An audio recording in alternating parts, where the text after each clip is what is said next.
Ed from Pinball Mayhem here. The cabinets are finally mostly together. This isn't going to be a final update, but it's going to be the last time these two cabinets are together. Russian Attack is leaving in a few minutes, and Frenzy is going to be going down into the basement to finish the wiring. As you may notice, Russian Attack is done, fully functional. So just wanted to say a few things I did not do. I didn't do anything to the control panel. I cleaned up the coin door. It was in pretty good shape to start with, but this, I don't know if you remember one of the earlier videos, were horribly, the chrome was coming off of it. So I did is I took an air tool with a scuff pad, cleaned all that off down to the metal, and used some paint pre-cleaner to get all the grease and anything off it. And I hit it with a hammer tone silver. This is the same paint I use on a Stern pinball coin door. So I kind of thought it would be fitting. And let's just compare that coin door with the one on the Frenzy. This door, I ended up tearing it all the way apart, repainting the door. I had to take the Stern sticker off. So I'm looking for one of those. If you guys know where I can get one, throw a link down in the comments. I'd love to buy one of those that looks like that. It's a sticker, not a decal. Really clear. So I'd like to put one of those back on this one. And this I ended up polishing with chrome polish. It was pitted, all these little rust spots. So you do is you take like triple O steel wool and like a paste polish. I use Mother's mag and aluminum polish, and you go with the grain, and you can see all those little pits are taken off, or because it's just a little spot that starts rusting on the surface, so you see it. They're taken off or they're polished so you don't notice them. And then that chrome polish gives like a little coat of protection too. It's not a lot. Like if I touch this, if this is going to an arcade, I'd probably clean that off with some cleaner and clear coat it. But one thing I want to point out, on these Stern coin doors, pinball or arcade, they're very similar or the same. These surrounds are pretty hard to find. A lot of times they're missing or in bad shape. These inserts are unique to Stern as well. Now this, on the pinball doors, I haven't seen this, but this has a little spring catch. I did want to point out, I'm not done assembling this. I still need to put the chute on the bottom. I'm going to clean that up with some other rusty parts. I wanted to point out, there's a screw here and a screw here. Those screws don't go anywhere. They just screw through the panel. So you may think it's to the left of this bulb when you're looking at the back. You may think, well, why do I need that screw there? Well, I'll tell you. This plastic piece goes all the way over. I'll be posting a picture on Facebook.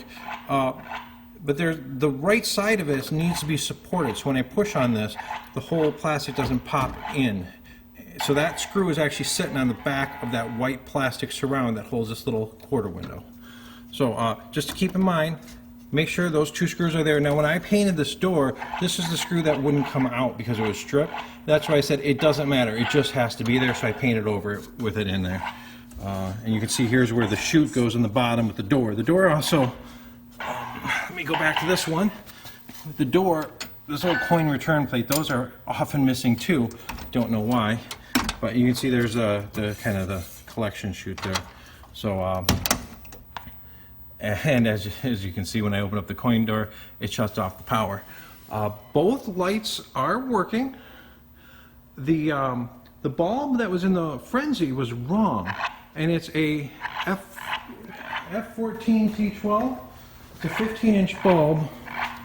Here's the package from it, and it's cool white that was in there. So F14 T12, cool white is what's in the top here. So if you have the original mechanism or the light setup that looks like the what I had. Now I put new bulbs in both of them. The left one, Russian Attack, actually they were both unplugged. This had the original bulb, I could tell because there's electrical tape around the ends, but the end was loose, and I'm like, I'm not running with that. There's starters that snap into the back.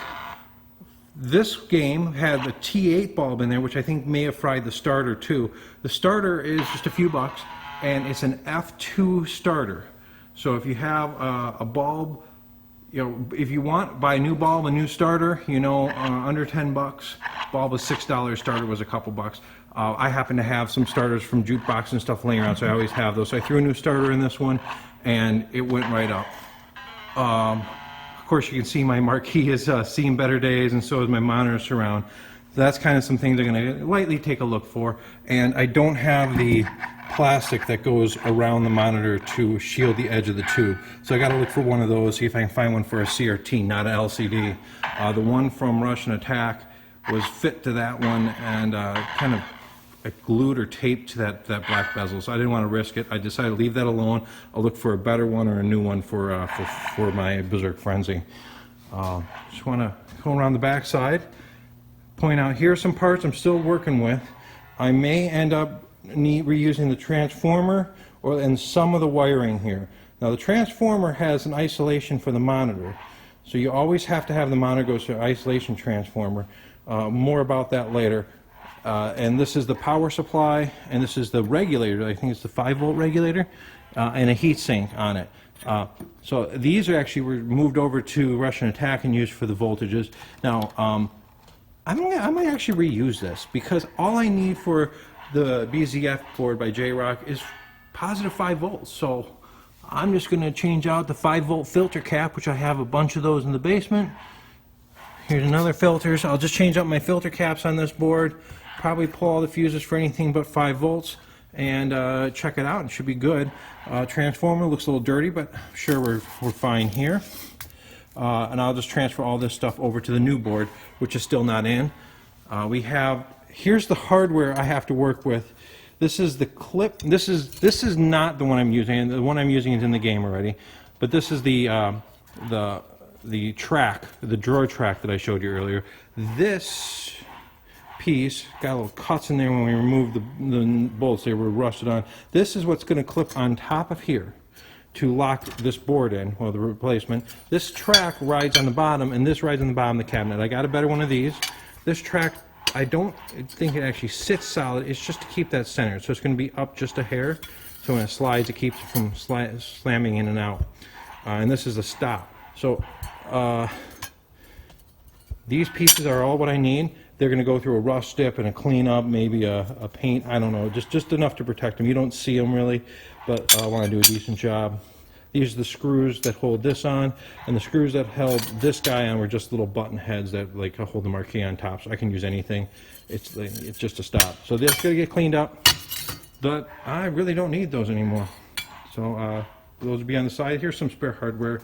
There's the polish that I use with steel wool. And wanted to point out, there's the original power cord. I cut the end off. I put a lot of tape on it just to protect it so I could test these before I got new cords on. I got new 10-foot cords. And one thing I want to show you,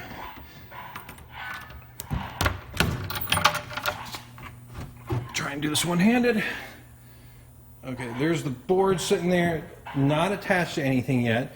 I still need to get that hardware cleaned up. There's the half the wiring harness I do have. I got the speaker hooked up. I got it hooked up to the volume control. Always tie a knot on your power cord. Then when it goes through here, you can't pull it through. Who cares if you lose a few inches because of that? But it's safety. And then when I move this game, I'm just going to flip the cord inside, and you can see here's the original Frenzy wiring harness. It's in pretty good shape.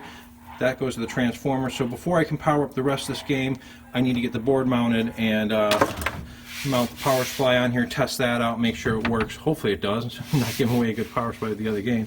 And I'll be ready to go. And you can see there's the latch that holds the front door. I'll have to put a little bit of weather stripping on the front of that to keep it from bouncing into the door. Other than that, game is ready to go. Frenzy's going into the basement for some more detailed electrical work, and Russian Attack is leaving to a friend's house for a deal that we had made a while ago.